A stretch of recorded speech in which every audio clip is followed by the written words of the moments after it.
gudidii dhawaan ay labada xisbi mucaarad ay u xil saareen qabanqaabinta shirweyne qaran oo ay ku baaqeen inay qaban doonaan ayaa maanta si jarayd ay ku qabtay xarunta guud ee xisbiga wadani waxay iskaga dhex doorteen hoggaanka gudidooda waxaana guddoomiye loo doortay Dr. Maxamed Cismaan Fadal guddoomiye ku-xigeenna waxaa loo doortay Marwe Faadimo Siciide xogayana waxaa loo doortay Cabdinaasir Yuusuf Cismaan halkaas ayana loo doortay Xildhibaan Baar Siciide ugu horreyn Marwe Faadimo Siciide oo shirkan jarayd ka hadashay ayaa waxay sheegtay in shirka qaran uu yahay dood qaran oo dalka dan waa shacabka Soomaaliland ugu baaqday in uu shirku u furan yahay lana soo xiriiraan iyadoo oo sheegtay in muhiimadda doodan qaran ay ku kaliftay qabashadooda markay arkeen daldaloolka fara badan ee ka jira dalka Marwe Faadimo Siciide Ibraahim oo rimahani ka hadlaysana waxay tiri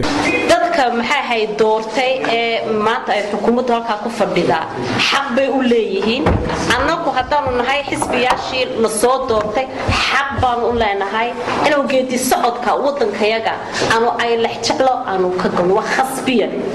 waxaanu u lex jeclaanaynaa marka aanu aragno baasaboorkii Somaliland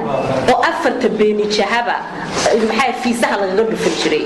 oo maanta Itoobiya oo maxay saaxiibkeena iyo maxay haydeen jaarkeeni ay maanta diideen inay maxay hayd fiisihii ku dhuftaan baasaboorkeeni waddankayaga waxay lex jecel naga gashay marka la yiri saxaafadiba la caburinayo oo la gelinaya maxay hayd jeelka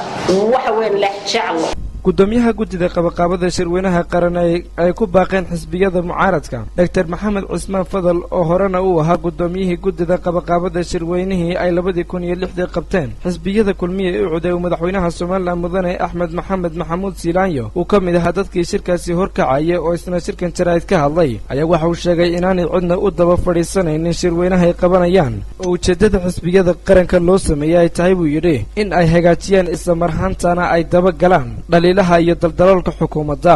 waxaana uu yidhi isbarbar fadhinay inaanu xisbiyada kulmiyad rag ka madaxda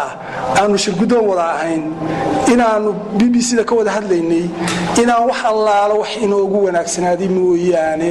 shir Somaliland ama dood ay qabatay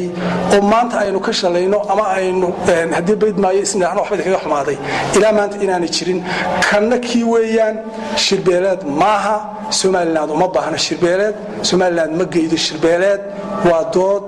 qaran oo waxyaabaha xukunkeenu halku marayo maanta halkaynu marayno geed socodkeena dimuqraadiyadeena shirkan gudidanu shirkan qabaqaabadiisa ay xil saaran tahay shirkan wuxuu yeelanayaa afar ujeedo kooban ajandihiisu wuxuu la kori doonaa sida ummadda aan ula falgallo laakiin ujeedada koobaad waxa weeyaan dal dimuqraadiya bayna geed socodka dimuqraadiyadeenu hore u riixino salna maxaa ah doorashooyinku dibindaabiyana waa leeyihiin